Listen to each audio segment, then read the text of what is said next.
Tov. Shavua Tov à tout le monde. Nous allons reprendre encore une fois le peuple d'Israël. Ça fait déjà 3000 et quelques années qu'il lit la même Torah et il trouvera toujours quelque chose à approfondir, à comprendre. Et dans ce sens, nous reprenons les parachiotes déjà vus l'an dernier. Et ceci, avant tout, je voudrais juste une remarque pour que ça nous aide à comprendre ce que les sages d'Israël, les commentateurs, essayent de nous enseigner à travers les récits de la Torah. Le principe important, à mon avis, que j'ai dû découvrir au fur et à mesure de mes études, c'est que la Torah ne parle pas en hébreu. La Torah parle Belashon HaKodesh. Surtout, ne traduisez pas la langue sainte, parce que la langue n'est pas sainte. Il n'est pas dit Lashon Kedosha, mais Lashon HaKodesh. Ça veut dire la langue qui assure, c'est pas la terre sainte, mais la terre qui assure le projet de la sainteté. C'est complètement différent, mais cette remarque est très importante pour que l'on sache que les commentaires ne sont pas en train de nous donner un sens au-delà du sens littéral, que l'on peut a priori recevoir des traductions ou de l'hébreu lui-même, mais pour nous dire que c'est ce que la langue de la sainteté de la Torah essaie de nous transmettre.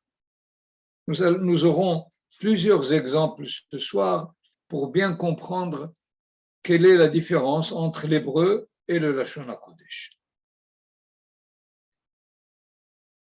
A priori, nous devons commencer par la paracha de Noah, mais ce n'est pas possible de comprendre Bereshit avec Noah, parce que 10 générations de Adam Arishon jusqu'à Noah, aussi bien 10 générations de Noah jusqu'à Abraham, et l'ensemble de ces 20 générations doit être étudié dans le même élan. Dans ce sens, la Torah nous invite à découvrir ou à apprendre que de Adam Arishon jusqu'à Abraham Avinu, l'humanité va de décadence en décadence. Que cela soit déjà Adam Arishon par la faute de ce qu'on appelle le premier homme, ou bien la première faute de l'homme, qui mange, entre guillemets, de l'arbre du bien et du mal. Et là aussi, une remarque de dire qu'il a mangé de l'arbre. D'abord, il n'a rien introduit dans sa bouche, parce que le fruit de l'arbre du bien et du mal, de quel fruit il s'agit? Est-ce que c'est une pomme, comme ils nous disent la pomme d'Adam? C'est faux. Que cela soit aussi chez les Hachamim qui sont en discussion, est-ce que c'était du blé? Est-ce que c'était une figue? Est-ce que c'était une vigne? C'est-à-dire que ce n'était pas un fruit que l'on introduit dans la bouche et que l'on consomme, mais la faute était dans une forme d'expérimenter la réalité. Ça veut dire se nourrir. Nous avons déjà ici, lorsque la Torah nous dit qu'il a mangé, et il a dit « achalti va ochal », eh bien, ce n'est pas de la nutrition par l'intermédiaire de la bouche. Mais à chaque fois que la Torah nous dit « le echol », traduction en manger, mais c'est au-delà de l'acte lui-même qui demande à introduire quelque chose dans notre bouche, mais c'est une expérimentation de quelque chose de fondamental, de quelque chose qui nourrit l'homme à tous les niveaux de l'être. Voilà comme premier exemple, le fait que si la Torah nous dit les echol, ça ne veut pas dire manger. Donc, les récits de ces deux parachiotes nous amènent d'une transgression à une autre transgression. Je voudrais prendre essentiellement les quatre que la Torah nous donne le récit. Nous avons d'abord la faute du premier homme. Ensuite, il y a aussi le meurtre de Hevel, de Caïn qui tue Hevel.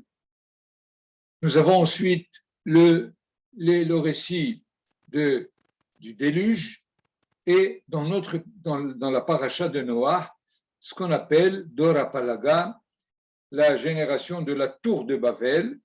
Tout cela sont indiqués dans la Torah comme étant des transgressions, des fautes, et il s'agit de savoir et d'identifier à chaque étape qu'est-ce qui était exactement, où est-ce que la faute se centralise pour bien comprendre qu'est-ce qui se passe d'une génération à l'autre. On pourrait décrire ceci de plusieurs façons. Il faut bien comprendre que ce que je vais dire, c'est une possibilité de voir où la dégradation à chaque fois se fait. Évidemment, Adam Arishon, à mon avis, il fait une faute au niveau identitaire. C'est-à-dire, il est là, il n'y a personne autour de lui, donc on ne peut pas dire que c'est une faute par rapport à son prochain, une faute par rapport à l'engagement qu'il a par rapport à son prochain, ou une faute de la morale, mais c'est une faute d'identité. C'est-à-dire, il y a le récit de la création de l'homme par Hachem. Adam Arishon n'est pas né d'un couple homme-femme, mais il est la naissance de celui qui a créé le monde, qu'il a créé aussi. Donc, il a créé l'identité humaine et la faute de l'homme touche l'identité elle-même. Caïn, lui, faute au niveau de la morale, puisqu'il transgresse l'interdit du meurtre. Par la suite, le déluge va être sauvé, si on peut dire, par Noah. C'est Noah qui va construire une arche, qui va y introduire tout ce que Akadosh Baruch Hu lui demande d'introduire pour sauver l'humanité et la faire passer à une étape nouvelle. Et là, nous savons que Noah est décrit par les Hachamim comme quelqu'un qui a fauté au niveau du rôle de garant, d'être garant pour l'autre. Il a construit l'arche pour, si on peut dire, sauver sa personne. Mais il n'a pas essayé de sauver la génération entière. On le met génération en parallèle sur Abraham Avinu, qui non seulement, évidemment, sauve sa personne, mais lorsque il est annoncé la destruction de Sodome et Gomorrhe, de Sodome va Amora, il va essayer de les récupérer. Il ne réussira pas, mais quand même, il a formulé le fait qu'il se sent garant de ceux qui l'entourent. Dora Palaga, au contraire, dans le récit, nous savons qu'ils ont essayé d'établir une sorte de communion entre les hommes et d'établir une certaine unanimité de toute la création Et dans ce cas-là, où se trouve leur faute? Elle se trouve dans le rapport qu'ils ont entre l'homme et le Créateur lui-même, puisque dans le détail, nous verrons qu'ils veulent se centraliser dans la création et mettre de côté le Créateur lui-même.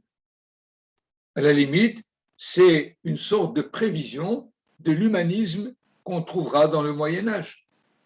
L'humanisme va mettre l'homme au centre et le Créateur de côté. Ceci est déjà annoncé dans la génération de la tour de Babel. Finalement, en résumant, nous trouvons ici une atteinte à l'identité elle-même, une atteinte à la morale, une atteinte à l'homme qui est garant de l'autre et une atteinte à la relation entre l'homme et son créateur. La Torah nous raconte ça afin que les générations à venir puissent non seulement ne pas tomber encore une fois dans les mêmes erreurs, mais encore plus essayer de rectifier, arranger et c'est les fautes de ces générations premières. C'est sûr que le peuple d'Israël est sorti d'Égypte afin de récupérer toutes ces générations qui sont passées et de ne pas refaire les mêmes erreurs.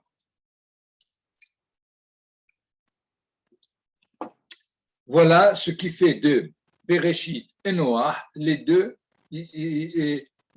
parachiotes finalement, sont un bloc entier de ce qu'étaient les générations préhistoriques, si on peut dire, dans le fait où l'histoire réelle commence par Abraham Avinu. Le fait de les désigner par préhistorique, attention, on n'entend pas par là une sorte d'histoire des primitifs, de barbares ou de personnes qui ont vécu dans les cavernes. Vous connaissez toutes ces descriptions. C'est des descriptions erronées, c'est des descriptions qui n'existent pas parce que dans ces 20 générations, il y avait des géants. Et si Abraham Avinu a pour ancêtres Shem et Ever, certainement que ce n'étaient pas des primitifs. La Torah nous raconte l'histoire de personnes d'envergure, mais qui n'avaient pas encore la possibilité de démarrer l'histoire de l'humanité. C'est ce que Abraham Avinu va faire.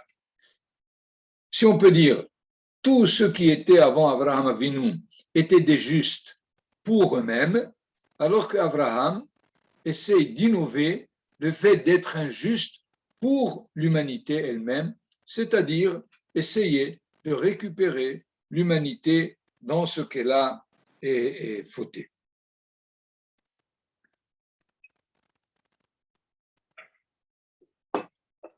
Voilà donc comme introduction et pour nous de ce qu'est ces deux parachiotes. Je voudrais maintenant aborder le sujet de l'arc-en-ciel. Dans la Torah, à partir, je vais vous donner la référence, c'est au chapitre 9, à partir du verset 8 jusqu'au verset 17. Voilà que Akadosh Baruch Hu annonce qu'il va établir une alliance entre lui et toute la création. Cette alliance a pour but de ne pas effacer l'humanité comme cela a été le cas de la génération du déluge. L'alliance s'appelle Berit. Essayons de comprendre ce qu'est le sens de Berit en tant qu'alliance. En hébreu, nous avons plusieurs mots qui sont construits comme Berit. Par exemple, Bereshit ou Reshit. Reshit, ça veut dire les prémices. comment le mot est construit, Rosh, et après lui, Yutaf, B, Rosh, Yutaf, Reshit. De la même façon, on a le mot Aharit. Aharit, c'est quoi? Ahar, après, It, Yutaf. On a aussi le mot She'erit. She'erit, c'est les restitués, les rescapés. Ça vient de She'er, ce qui reste. She'erit est construit de la même façon. Donc le mot Berit se construit par Betresh et le suffixe Yutaf. Ça va? Nous y sommes au niveau de l'hébreu. Donc Berit, Betresh, mais qu'est-ce que c'est que Betresh? C'est Be-Baro. Ça vient de la création, Betresh Baro, et It veut dire l'alliance. L'alliance de ce qu'est le phénomène de la création. Qu'est-ce que c'est finalement le phénomène de la création par définition? C'est le fait que le Créateur met au monde quelque chose qui est différent de lui. On a répété plusieurs fois que le Créateur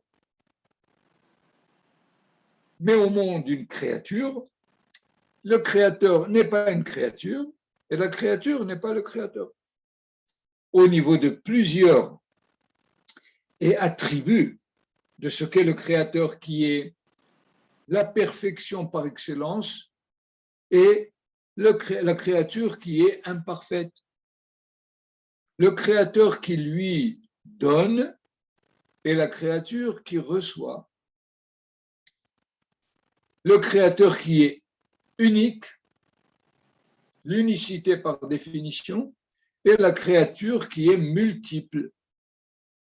Nous voyons là que la création met dans la réalité deux êtres complètement différents. Et c'est là l'alliance. L'alliance est entre deux réalités ou individus complètement différents. On ne fait pas une alliance avec celui qui nous ressemble. On fait une alliance avec celui qui est le plus éloigné et différent de nous.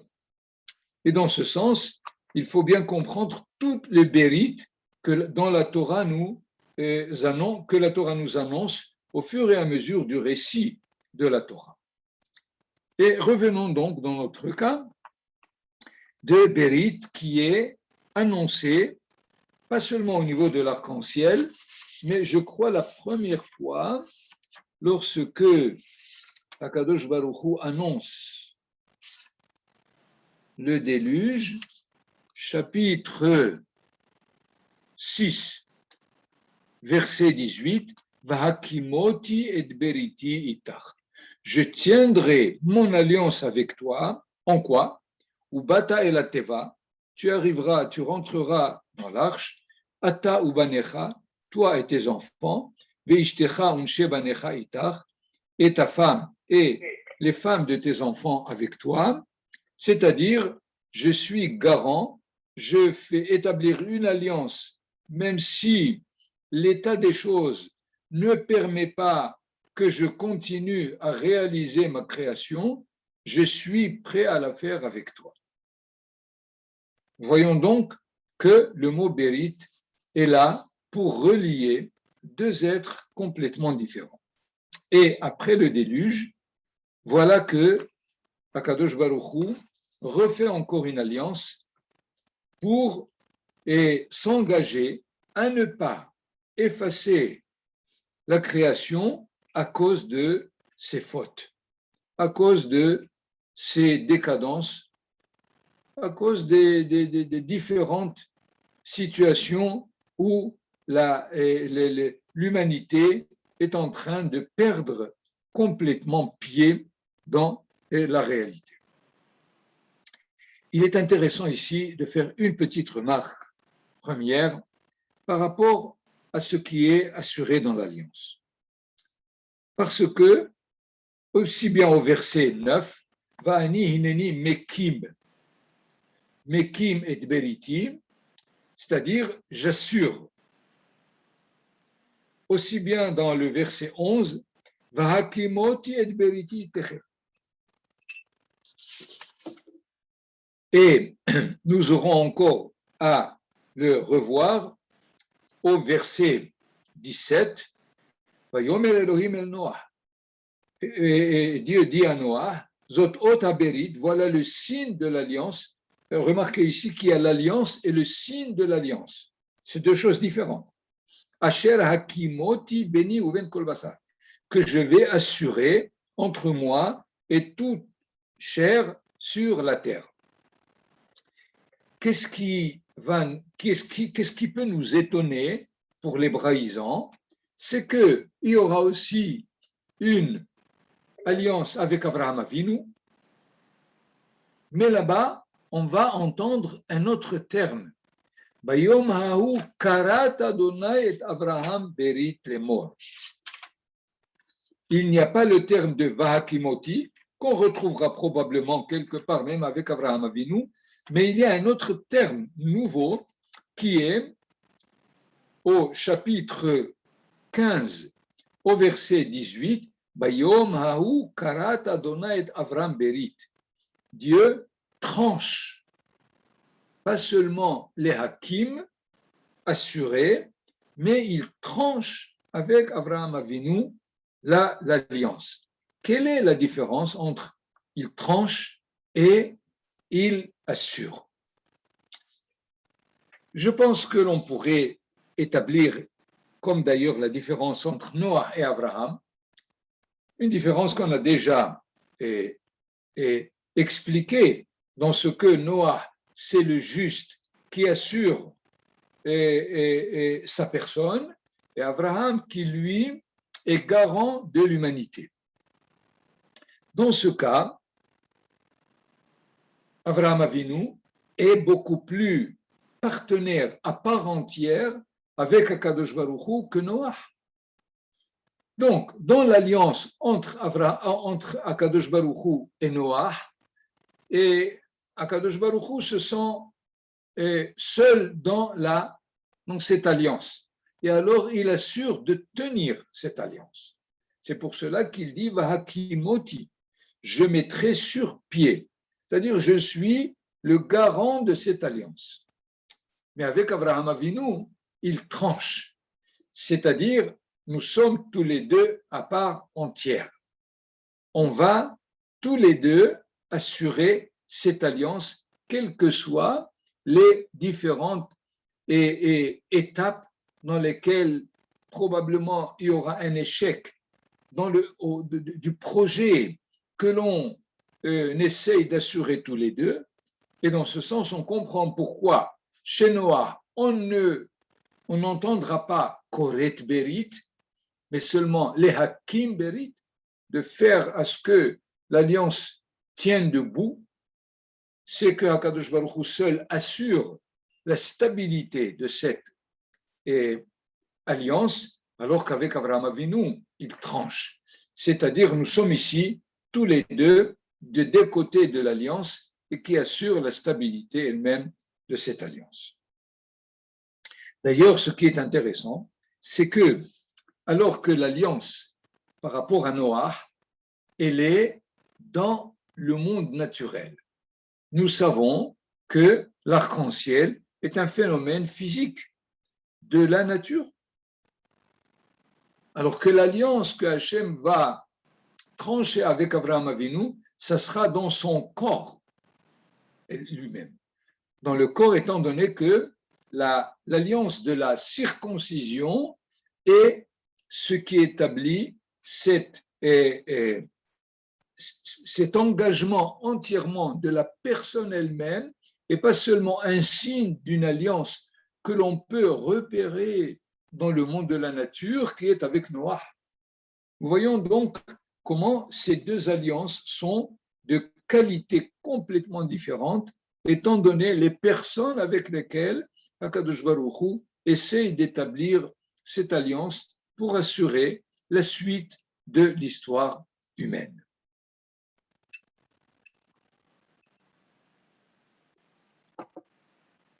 Il faut d'ailleurs essayer de détailler un peu plus ce qu'est cette alliance de l'arc-en-ciel. De quoi il s'agit? Les versets que je ne peux pas lire pour dégager le fait que nous ne voyons pas de pluie du tout. Or, il faut de la pluie pour qu'il y ait un arc-en-ciel. Il faut même du soleil aussi. Or, nous ne voyons ni pluie ni soleil. On nous dit simplement que l'arc-en-ciel sera dans la nuée, dans les nuages. Or, les nuages seuls ne peuvent pas assurer l'arc-en-ciel. C'est le verset de Yehezkel dans le char céleste qu'il a vu, où on nous dit que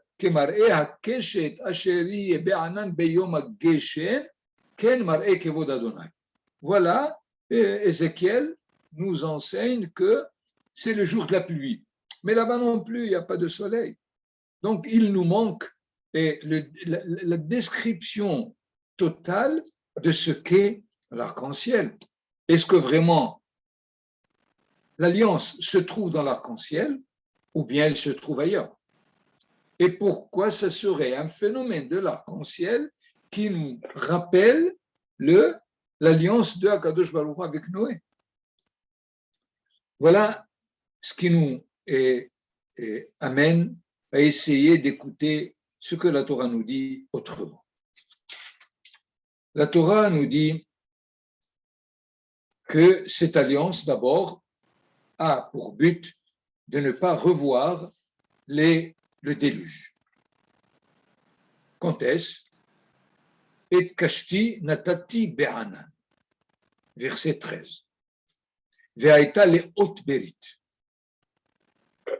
C'est le signe de l'alliance. Donc, pourquoi le signe de l'alliance passe par le nuage?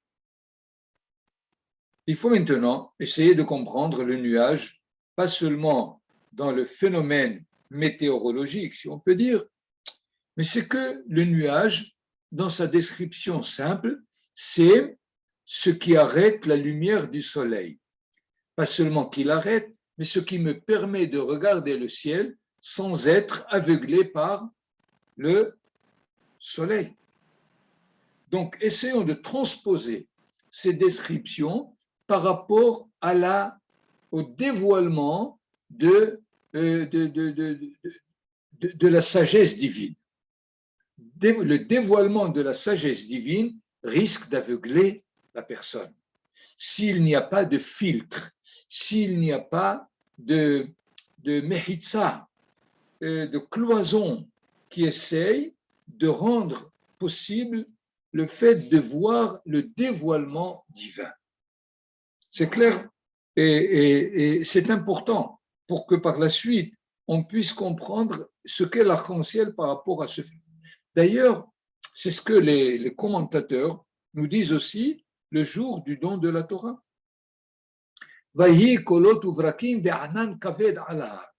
Nous sommes en plein désert et on nous dit il y avait des voix, il y avait des éclairs, ve'anan kaved, et un nuage très très lourd.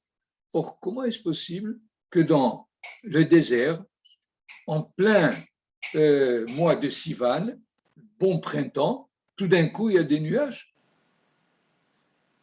Pour nous dire, il ne s'agit pas des nuages physiques, il s'agit de ce que Akadosh Baruch Hu, parce qu'il va se dévoiler à Israël et que son dévoilement risque de les annuler.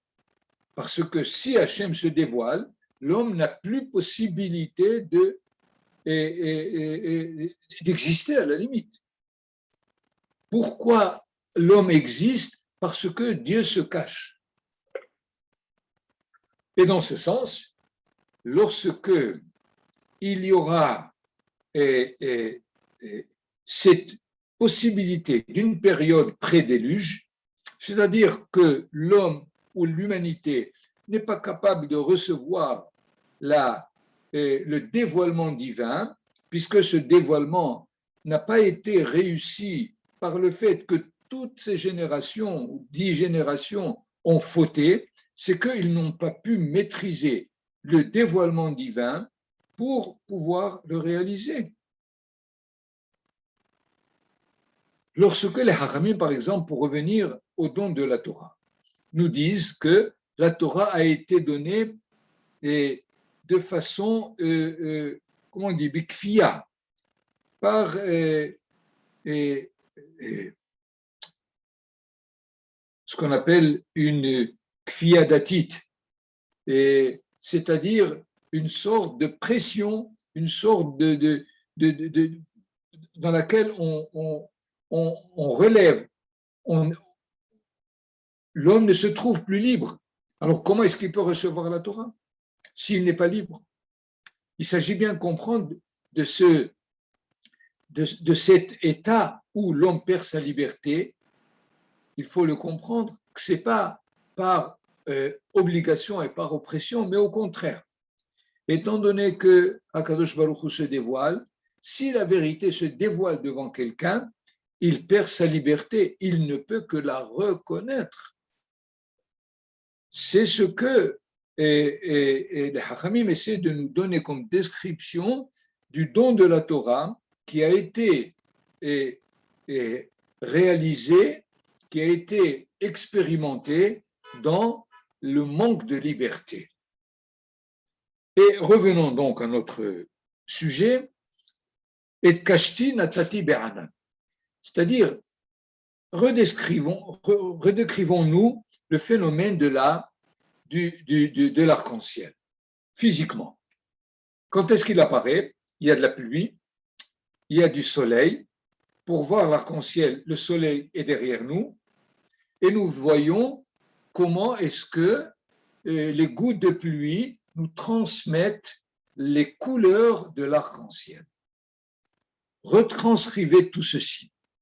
Le soleil est derrière nous, c'est-à-dire la lumière forte que nous ne pouvons pas regarder en face, c'est-à-dire le dévoilement divin, on n'est pas capable de le voir en face, alors il nous est donné à travers le filtrage de la pluie qui nous renvoie une certaine coloration.